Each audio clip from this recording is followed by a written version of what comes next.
ทั้งสร้างเพิ่นกะติดอันของเอี่ยมเลยพี่น้องเอ้ยน่าจะทุกคนเบิ่งฟังต่อพี่น้องเอ้ย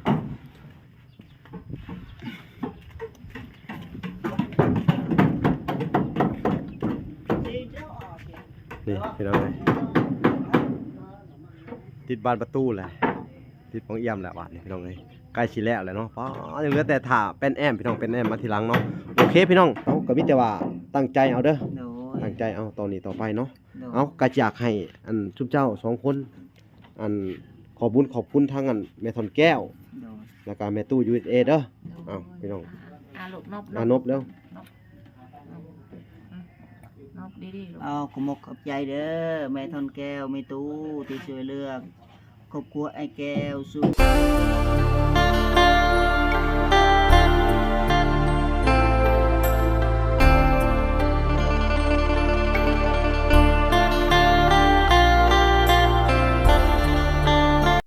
ทั้งสร้างเพิ่นกะ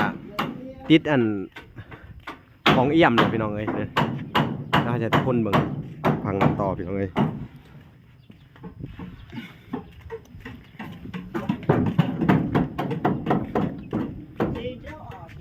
นี่พี่น้องเอ้ย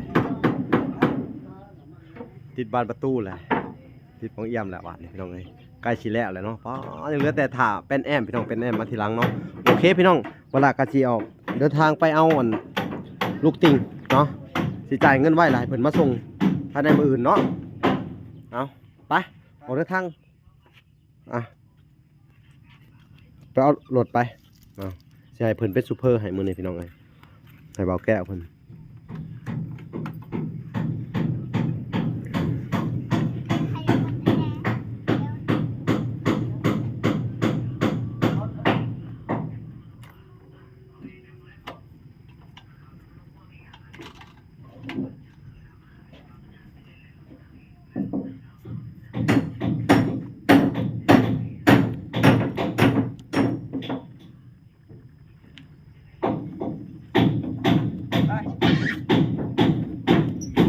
พี่น้องออกเดินทางเลยเขาจะจ่ายเงินไว้ก่อนพี่น้องเอ้ย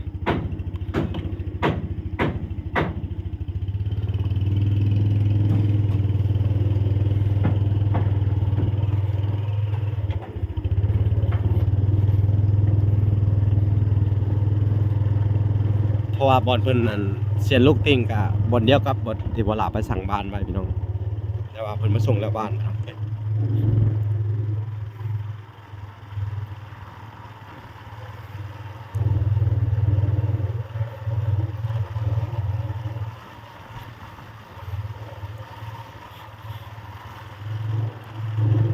ก็บอกใกล้เป็นไรพี่น้องเลย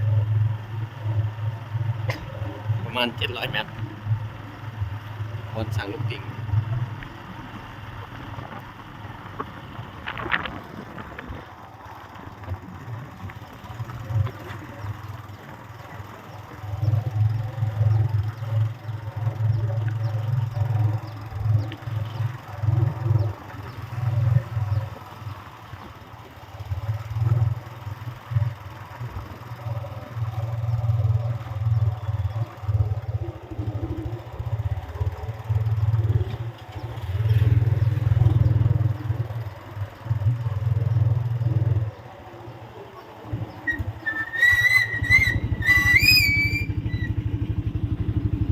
ตัดไว้เนี่ย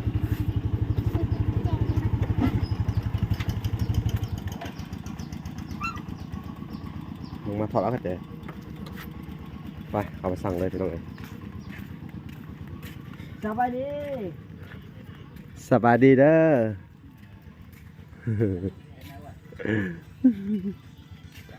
อันน่ะมาซื้อลูกติ่ง อันนี้เท่าไหร่นะปกติขาย300,000นะหักรุ่นให้300,000โอ้แม่นบ่โอ้งามได้ลูกติ่งชนะอันนี้300,000สุดหนึ่งปกติขาย300,000นะอันนี้10ลูกคุณบอกลูกไม่แหละเอา3สุดเลย303สุดเนาะเอา30เอาไปส่งมืออื่นได้ป่ะมืออื่นป่ะ35เลย35อันโอเค35ลูกได้ มือเนาะ โดย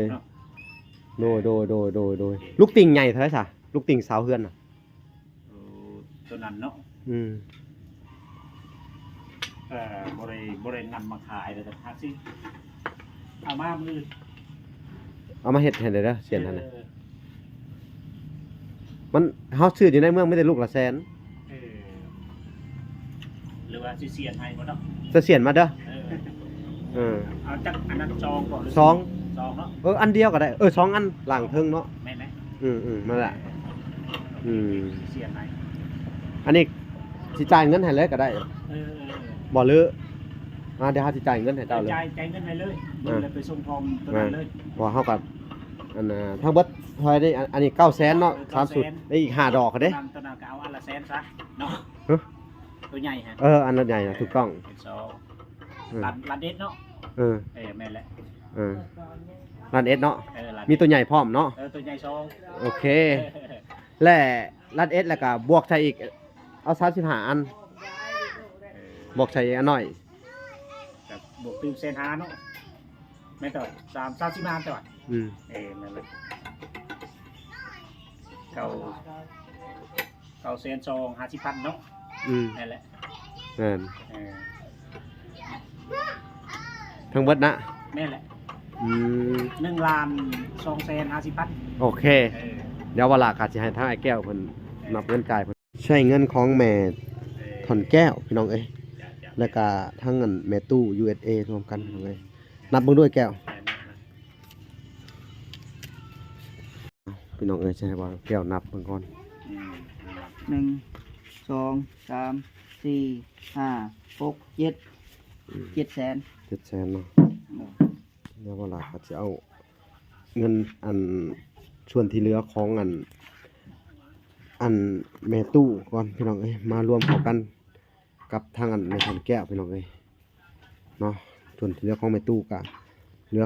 900,000เนาะพี่น้องเอ้ยโอเค8ตังไม้ก่อนตังนึงก่อนก็ได้9 10เนาะนำมา 1 2 3 4 5 6 7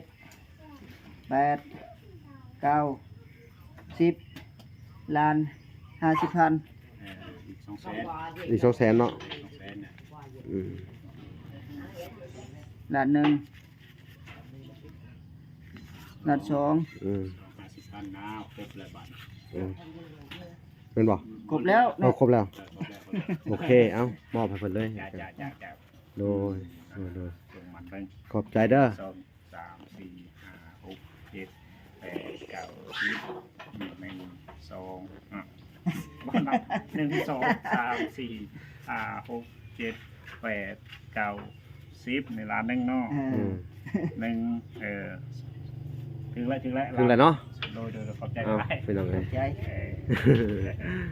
โอเคกับพี่ตาว่ามื้อนี่จะไปส่งเลยเนาะลูกติ่งทั้งเบิด35ลูกเนาะแล้วก็30ลูกใหญ่2โอเคเนาะปาเท่าบาทนี่ไปเดี๋ยวสิได้กลับก่อนพี่น้องขอบใจเด้อสร้างเด้อเลยขอบใจเด้อจานเด้อโดย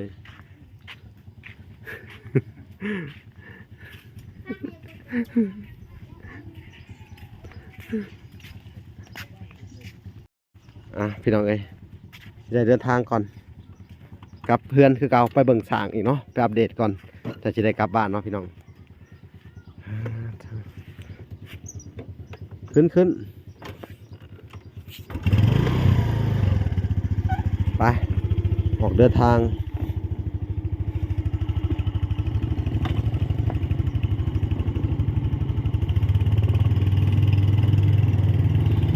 ไปเบิ่งสร้างเพิ่นเฮ็ด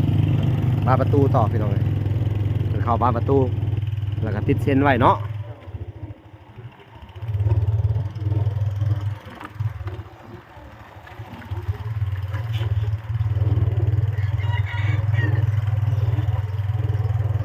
เฉพาะลูกติ่งกับล้าน250,000เนาะทั้งลูกติ่งน้อยลูกติ่งใหญ่เนาะแล้วจะได้ซื้อสีมาถ่าย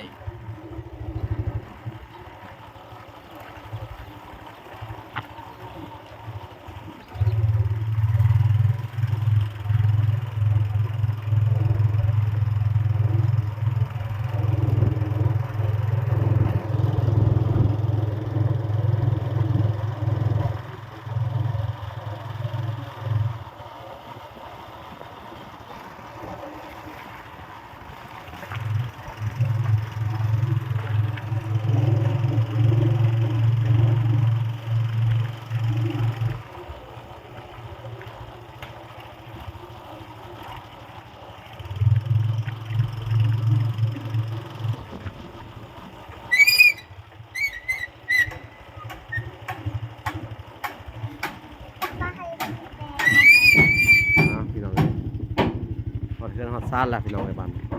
ก็สิขึ้นไปเบิ่งอันน่ะผู้แล้วก็จะสิให้ทางอันไอ้แก้วเพิ่นพี่น้องเอ้ยทางไอ้วันเพิ่น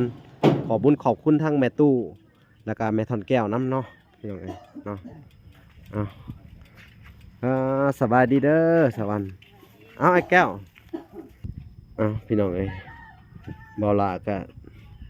มาสอบถามความรู้สึกของซุเพิ่นแล้วก็จะให้ซุเพิ่นขอบุญขอบคุณทั้งอันแม่ตู้แล้วก็แม่ทอนแก้วเด้อพี่น้องเอ้ยเนาะอันในการช่วยเหลือครั้งนี้พี่น้องเอ้ยเนาะ ได้บ่ง พี่น้องเอ้ยโอเคเนาะก็เป็นจังได๋ความรู้สึกเพิ่นก็สิแล้วแหละเนาะ โดยดีใจ ดีใจบ่ โดย พี่น้องเอ้ยยิ้มเป้ยเลยดีใจแฮง โดย เนาะพี่น้องเอ้ยดีใจหลาย ก็สิแล้ว สิแล้วแหละเนาะ โดย ยังอีกบ่โดนก็ได้ขึ้นเรือนใหม่แหละเนาะ โดย ป้าอันสมคำตั้งใจไว้อยู่บ่นี่หรือว่าบ่คิดบ่ฝัน บ่คิด คือ บ่ บ่ พัน ฟันได้ว่าสิได้เนาะ อืม ดีอยู่ดิ อืม ตกได้ลูก ลงมา เนาะพี่น้องเอ้ยเนาะก็ความรู้สึกของสุเพิ่นปลาบปลื้มใจแห้งเพิ่นว่าแต่ละเทื่อเนาะ โดย อันน่ะทุกครั้งที่อันเพิ่นช่วยเหลือนี่เฮาดีใจสุดๆแม่นบ่ที่ว่าให้หยังมาแต่ละครั้ง โดย เนาะแบบว่าเฮาก็สำนึกในบุญคุณเพิ่นเนาะ โดย บ่ฮู้ว่าก็แบบว่าด้วยความที่เฮาทุกข์ยากแมันบ่ โดย เฮาก็บ่ฮู้ว่าสิตอบแทนบุญคุณเพิ่นจังไดนะเนาะ โดย ก็แบบมันก็เว้าง่ายๆคือมันตันไปเบิดเนาะ โดย แต่ว่าจะเป็นต้องให้แบบด้วยความมันปลาบปลื้มใจนี่แหละเนาะ โดย บางคนก็โอ้ยสร้างภาพอะให้อีหลีเนาะ โดย บางคนก็ว่าอันแสดงละครเก่งเพิ่นว่า โดยแล้วแต่เพิ่นเนาะ เอาให้แสดงละครให้เบิ่งอีกดูบัดนี้มันบ่ให้เลยบัดนี้เนาะ โดย เอาพี่น้องเอ้ยอีหลีได้เขาว่าอันของโคเมียนนี่เขาว่าสองโพเมียนนี่สร้างภาพเก่งเขาว่าเนาะก็บ่ได้สร้างภาพพี่น้องเอ้ยเนาะเพิ่นก็ ให้อีหลีเนาะที่เพิ่น ความรู้สึก ให้ เนาะความรู้สึก โดย แบบดีใจตับตื่นใจอีหลีเนาะ ก็ดีใจ อืม เพราะว่าเพิ่นก็ให้ทุกสิ่งทุกอย่างเนาะที่เราบ่เคยได้มาก่อน โอ้โดยเนาะ ก็ได้สร้างภาพได้ตั้งให้ดี อืม ดีใจเพิ่นให้คันว่าลูก โด ก็ ย บ่แม่นเฮาว่าหลานก็บ่แม่น อ๋อ เนาะ โดย แต่เพิ่นก็ยังว่ามีโอกาสช่วยเหลือได้ทุกสิ่งทุกอย่าง โดยเนาะ สิบ่ให้ยังไดเนาะ เอาก็ดีใจนำแหละเด้อ โดย ก็บ่เป็นหยังเพิ่นบางคนบางเทื่อเพิ่นก็บ่เข้าใจเฮาอะนะ โดย เพราะว่าเฮาก็ด้วยความคือว่าล่ะเว้าแล้วทุกคนเนาะ โดย คนเฮามันตื่นตันใจอะนะมันแบบสิเว้าจังไดดีเนาะแบบว่าสิเว้าจังไดออกมานะมันก็เว้ายากขนาดเนาะก็เลยแบบ ระบายความในใจว่าเฮาหาภูมิใจเฮาหาอันปลาบปลื้มใจแห้งอะนะเนาะเพื่อสิได้อันอีหยังสักอย่างนี่ โดย คือเปรียบเสมือนแบบว่า คนเฮาสิได้เงิน1,000หรือว่าสิได้เงินอันเท่าไหร่นี่ก็ต้องใส่เหือใส่แห้งอะนะออก โดย หามาจังสิได้ อันนี้ผัดว่าผู้หลักผู้ใหญ่เพิ่นประทานในเฮาอะนะ โดย ก็ถือว่ามันหาที่เปรียบบ่ได้นะเนาะ โดย หาที่เปรียบเปรยบ่ได้เนาะ โดย ก็ผู้ว่าสิตอบแทนจังไดเนาะ โดย แม่นบ่ โดย ก็จะเป็นต้องห้องไห้ออกมาเนาะโอ้แม่นพี่น้องเอ้ยสู้เด้อ โดย คือเก่าแหละเนาะ โดย ก็สู้ในเมื่อนี้คือเว้าลาวเว้าทุกครั้งเนาะ โดย ตอนที่เพิ่นช่วยเหลือเฮา โดย กับตอนที่อันเพิ่นบ่ทันได้ช่วยมันต่างกันหลายแม่นบ่แหละ โดย ตอนที่เพิ่นบ่ทันได้ช่วยนี่ก็คือคิดทางบ่ออกเลยบ่ฮู้ว่าขนาดเจ็บเป็นอุ่นๆคือจะเว้าเนาะ โดยแม่ ที่จะเว้าหยังให้ฟังลูกเป็นไข้ โดย จนสิปล่อยให้ลูกตาย โดย แม่นบ่ โดย แล้วเอ้าเว้าดูอันประวัติลูกเป็นไข้ให้ฟังดูขนาดลูกเป็นไข้ตะกี้จะเว้า ลูกเป็นไข้ เนาะ เจ็บท้องพร้อม ทางเจ็บท้องก็บ่มียาสิให้กินเนาะเงินก็บ่มีจักบาทพันกีบก็ยังบ่มีเนาะ จะ จะ สิ ไป ไป ใส่ หายหยังเนาะหยังหาก็บ่มีหยังขายเนาะ เนาะช่วงนั้นมันบัดแห้งแล้งเนาะ โดย บ่คือปัจจุบันนี่ยังว่าหาเฮ็ดหาฮ้อน มา เท่านั้น เขาก็ไปอยู่พูนอีก อืม อยู่ในโคกอยู่ในป่าสมา อืม จนลูกบ่สบายเนาะให้สองคนเนาะ มีแต่ไห้ โดยแล้วเฮ็ดได้ผลสุดท้ายมา กับบัดนั้นมันก็หายเอง หายเอง น่ะบ่ได้พาไปหลายเอง เพิ่นจะบังบาลาปะพาไปที่นี่แหละมื้อน่ะโรงพยาบาลนี่แหละจังหาย หายก็บ่ได้ดีปานใดแต่ว่ามันก็ไข้แดง อืม มันกินข้าวกินน้ำแน่แต่ว่ามันก็ยังบ่ได้หาย และ ขนาดดอก อันแล้วเป็นได้ไป แบบเฮาบ่กล้าบ่ไปยืมเงินชาวบ้านหรือว่าไปขอเขาบ่ได้ให้บ่หรือได กับบอกว่าเฮาบ่มีแนวสิคืนเพิ่นเด้ อืม เฮาปุ๊บเฮายืมได้ก็เฮาสิบ่มีแนวขายนะ มีเรื่องขายแฟนเพิ่นก็เลยบ่กล้ายืมแล้ววันนี้ลูกหายแล้วเพิ่นว่าคือบ่ไปยืมเงินคอย บรรลุหายจังเว้าว่าคือบ่ไปยืมเงินสิบ่ โดย โอ้ ไม่ใช่สิว่าจังไดเนาะ ก็เปรียบเสมือนว่าตอนเฮาไปอุ้มแล่นหันแล่นนี่แล้วเขาก็ บ่เขาว่าบ่มี บ่มี บ่มี พอตอนดีโอ้ยคือบ่ไปติ แม่น แกล้งทำเป็นดีสิบ่ โดย โอ้ แต่บัด เนาะ ลูกหายแล้วเพิ่นว่าคือบ่ไปยืมเงินคอยเขา อันนี้บ่ที่ว่า ความรู้สึกที่ว่าห้องไห้ออกมาเนาะ แม่น จากที่เฮาบ่มีหยังเลยเนาะ โดย เพิ่นก็มาช่วยเฮาถึงขนาดนี้ก็ถือว่าอันเป็นความภาคภูมิใจได้ โดย ถูกต้องแล้วที่เฮาให้ออกมาเนาะ เนาะ เฮาบ่มีหยังเฮาปรับปลื้มใจนะปรับปลื้มใจเทิดทูนเพิ่นสักเพิ่นเป็นเทวดาองค์หนึ่งเลย เนาะ เนาะ เนาะ ที่ว่าคอยช่วยเหลือเนาะ เนาะ เห็นในบ้านในเมืองเฮานี่หรือว่าในประเทศลาวครับมีไผสิทุ่มเทขนาดนี้ช่วยเหลือคน บ่มี ผู้เพิ่นทางตรงนี้อะ เนาะ ยังบ่มีเลยเนาะ เนาะ นอกจากแม่ตู้แล้วก็แม่ทนแก้ว แล้วก็คนอันทานอื่นๆนำแน่ เนาะ ที่เพิ่นมีเงินพอได้ใช้จ่ายนะ เนาะ แต่อัน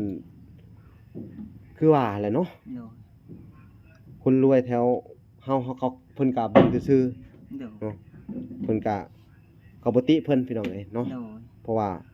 เพิ่นก็เพื่อสิได้เงินมาเพิ่นรู้จักรักษาเงินคำเนาะ เนาะ แต่ว่าพ่อๆแม่ๆนี่เพิ่นได้เงินมาเพิ่นก็มีแต่ช่วยเหลือ เนาะ เฮ็ดงานพิเศษเพื่อชุมเจ้าอีกเนาะบ่ว่าสิว่าจังไดเนาะ เนาะ อืมเอาก็มีแต่ว่าตั้งใจเอาเด้อ เนาะ ตั้งใจเอาตอนนี้ต่อไปเนาะ เนาะ เอาก็อยากให้อันชุมเจ้าสองคน อันขอบคุณทั้งอันแม่ทอนแก้ว เนาะ แล้วก็แม่ตู้ USA เด้อ อ้าวพี่น้อง ลูกนบ มานบแล้ว นบดีๆลูก เอาขอบมกขอบใจเด้อแม่ทอนแก้วแม่ตู้ที่ช่วยเลือกครอบครัวไอ้แก้วสู้นี่หยังวะลูกติงบ้าน อืม มื้อนี้โดย โดย ให้ตลอดปลอดภัยคมเจ็บอย่าใดคมไข้อย่ามีเด้อแม่ทอนแก้วแม่ตู้เอ้ยให้อยู่ดีไม่แห้งเด้อครอบครัวทั้งแม่หมดหลายๆคนหลายๆทานที่ช่วยเลือกครอบครัวไอ้แก้วเด้อ สา ขอบคุณทั้งแม่ตู้เด้อแล้วก็แม่ทองแก้วหมดทุกคนนั่นแหละที่ช่วยเหลือมาครอบครัวไอ้แก้วทุกญาติเอาดีๆให้เด้อสุขภาพแข็งแรงคนเจ็บอย่าได้คนไข้อย่ามีโอเค โอเคพี่น้องเอ้ยเนาะหลังจากนี้กะบ่ลากะได้สั่งติ่งหยังไปเทียมฮ้อเลยเนาะบ่ลากะสิได้อัปเดตเบิ่งเพื่อนเล็กๆน้อยๆเนาะก็สิได้มอบให้สร้างเพิ่นเฮ็ดต่อมื้ออื่นเด้อเนาะมอบให้ทุกเจ้า อันดูแลสร้างคือเก่าเด้อ เอาเวลาก็จะเดินทางกลับก่อนก็เป็นอะไรเงินคำยังหลายอยู่บ่ซื้ออันน่ะ พอมีอยู่ ยังมีอยู่เนาะ โดย อืมโดยอันยังมีอยู่เนาะเวลากลับก็บ่เฮิงดอกมือเดียว โดย มือก็กลับมาคือเก่าเนาะสิไปเอาเงินมา อันให้ทางสร้างเพิ่นแม่ทันแก้วเพิ่นก็ฝากมาอีกแล้วเด้อ โดย เอาพี่น้องเอ้ยเนาะโอเคเวลาก็สิอันอัปเดตเล็กๆน้อยๆก็จังสิกลับบ้านก่อนพี่น้องเอ้ยเอานี่เนาะ เพิ่นตอนนี้เพิ่นก็ทั้งข้างเพิ่นก็เล่นเฮ็ดทั้งอันอ่าบานประตูพี่น้องเอ้ยนี่นี่เพิ่นก็ตอกไม้เส้นผาพี่น้องเอ้ยใกล้สิแล้วแหละเนาะผมมีหยังหลายพี่น้องเอ้ยนี่พี่น้องเอ้ยใกล้สิแล้วแหละใส่บานประตูเป็นที่ห้อยเนาะเอาโอเคพี่น้องเอ้ย คลิปนี้ก็บ่มีหยังหลายเนาะบ่ล่ะก็สิได้อำลาพาจากก่อนเนาะโอเคพบกันใหม่อีกคลิปหน้าบ๊ายบาย